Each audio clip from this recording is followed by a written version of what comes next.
Hello everybody, and welcome to my Cambridge English First Certificate, that's B2 First or FCE Speaking Paper video course. In this lesson we're going to be focusing on part 1 of the speaking paper. Before we get started, let's remind ourselves about the speaking paper in general. So how long is the speaking paper? It lasts for approximately 15 minutes. How many parts are there in the speaking paper? There are 4 parts. And how many questions are there? There are no set number of questions. The number of questions can vary. So these are the different types of questions in the speaking paper. You might want to pause this video now to have a read of these in a bit more detail. But I am going to continue, and what we are going to focus on in this video lesson is part 1, the interview. So, in the rest of this video lesson, you are going to learn the best tips, technique, and strategy to use for part 1 of the speaking paper, and we are also going to do some practice examples from some old exam papers to help you practice these tips and techniques.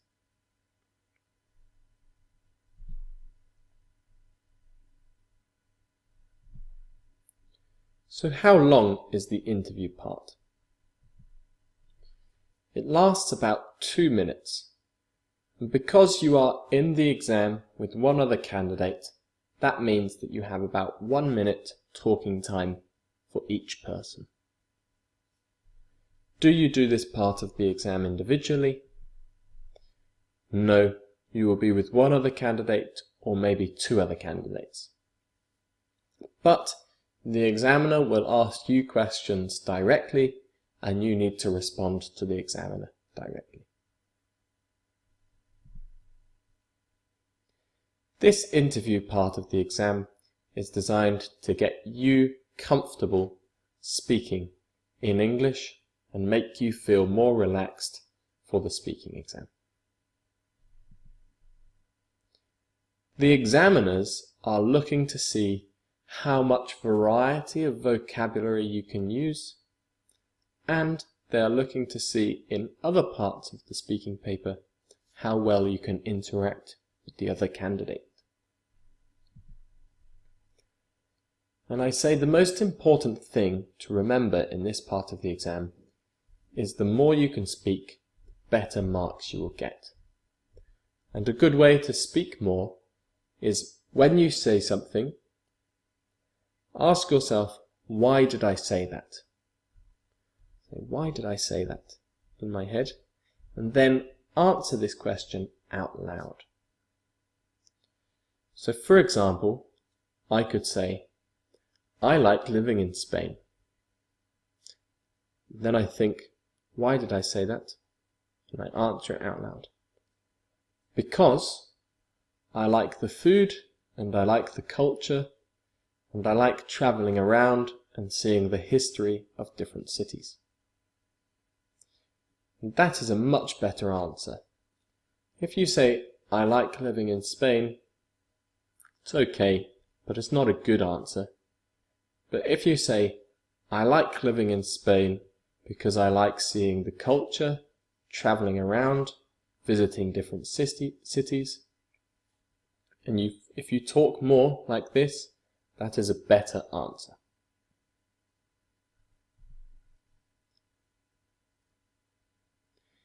In part 1 of the speaking section, the examiner will ask questions about you.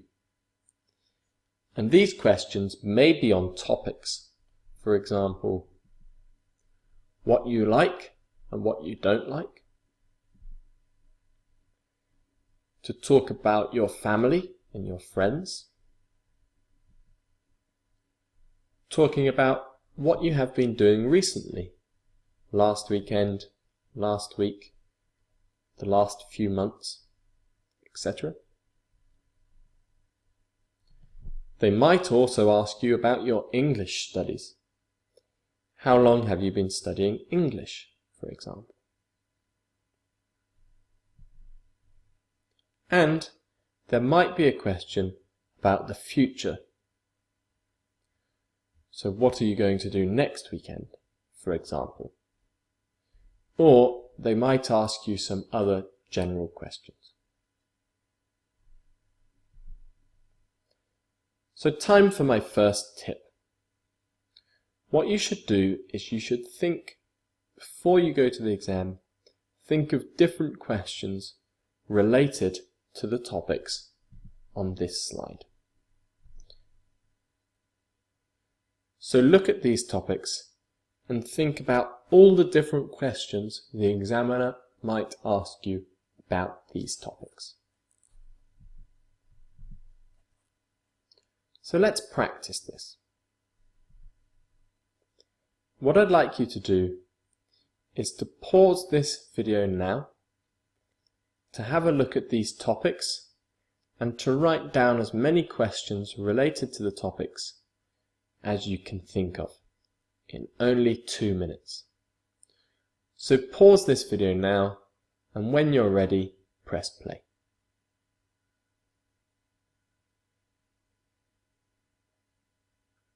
Okay, hopefully you've done that. So let's have a look at what I've written. Here is one example.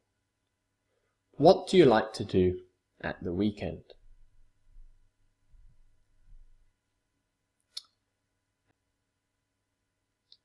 Do you type this web address into your internet browser, for example Google Chrome or Firefox or Safari, you will see a document which looks like this.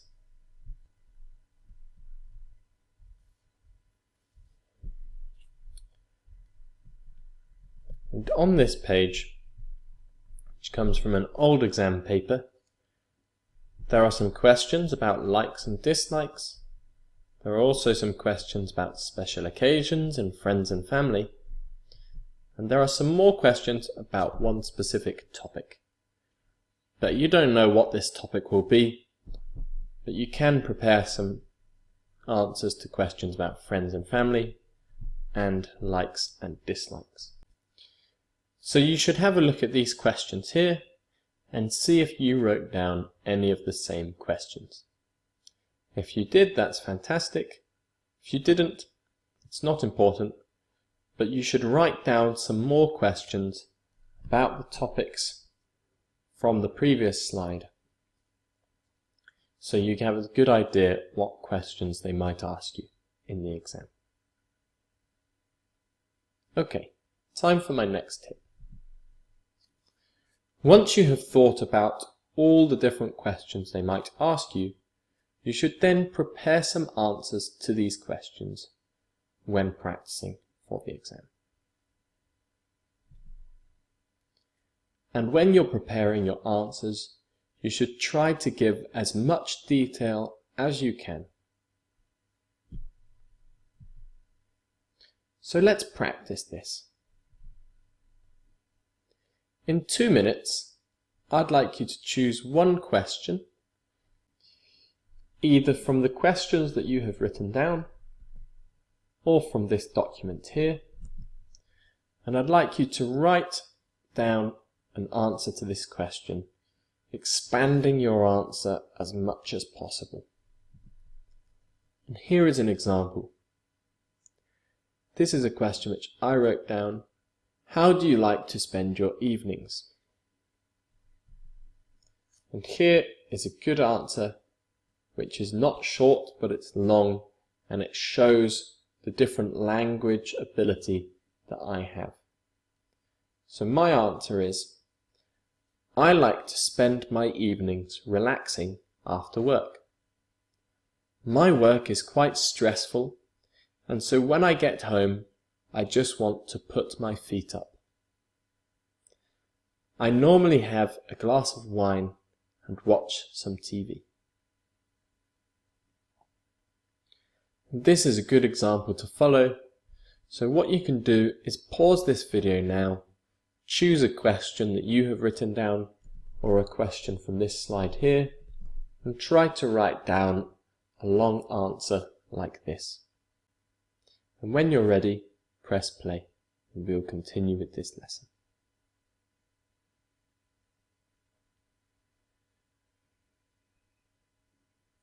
Okay, so hopefully you've done that. So now let's move on to my third tip. You should get a friend, a teacher, or someone you know to ask you the questions that you have written down, or the questions from this sample paper, and then you should practice answering them. You should answer them in as much detail as you can, and then after that, you should get your friend or your teacher or someone you know to give you feedback on how you can make the answers longer or how you can make the answers better. If you want to practice this with me, you can go to this web address here, fill out the form, and tell me that you want to do lessons, and I will get back to you with some information about my lessons. But you can also just practice this, as I say, with a friend or with another teacher or with someone else that you know. And get them to give you feedback. That's really important. And remember, a good way to make your answers longer is to ask yourself the question why. Why did I say this, or why did I say that?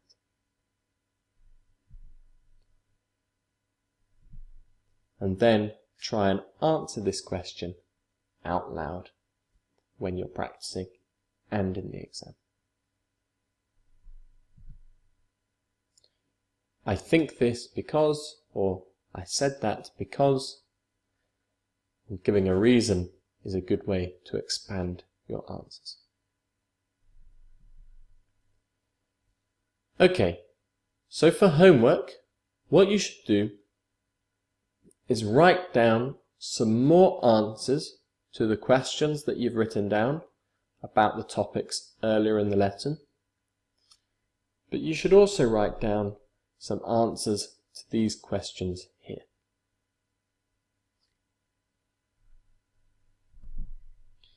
Writing down these answers is a good way to practice knowing what you can say in the exam when you are asked similar questions.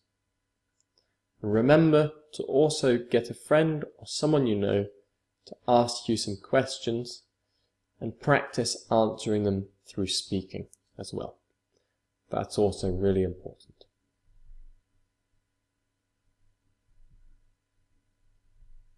And then, once you practice answering those questions, ask that person to help you and give you feedback on how you can improve your answers.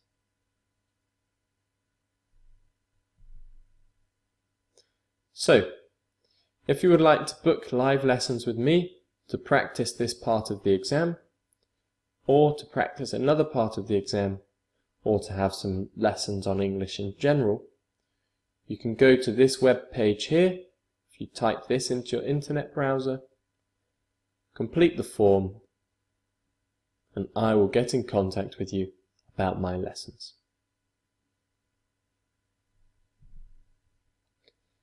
Thank you for watching this speaking paper part 1 lesson, and I look forward to seeing you in the next lesson where we'll be focusing on part 2 of the speaking paper.